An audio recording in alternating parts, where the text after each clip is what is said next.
out mga bito ko. Ay nas nga no.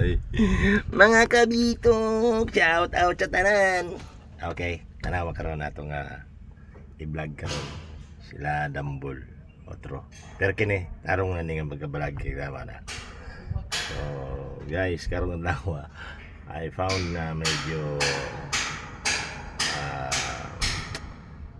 kailangan lang ko mag-vlog karon kay para sa mga record bang mga panghitabo karong adlaw sa kinabuhi nato.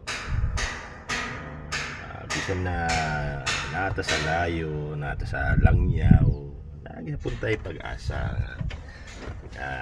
maamgo no. Amgo maangkon, okay? So karon din na ako dugay-dugayon. Pero tama na nga intro. Siya nagkanang kay intro. And thank you sa inyong suporta pagtanaw nga sa akong video. Shout out sa inyo mga kabito ko na. So, karon kanang inyong dunggan. Dug. Karon. Aba? Murag ma-curious ka nung unsa na ano. Pero na sila trabaho man to structural sa taas.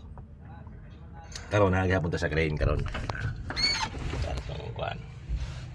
At sa crane mo ni atong kuan gamit karon usahay ang atong gamit mga kabitukon mga gamit nato usahay nga equipment kanang forklift no. Manlip, usahay trailer, usahay truck. Okay. So, kini sa pagkakaroon kini mo itong equipment ka. Kaya nga itong activity for lifting taas kayo, hindi maabot sa forklift.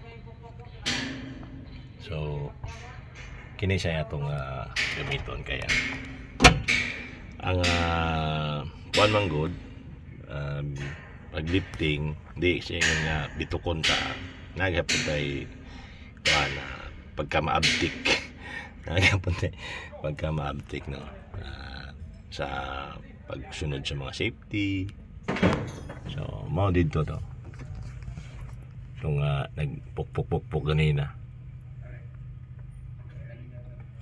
Dambol, ito na request mo, ito na request mo, nandito ka na. Tangina.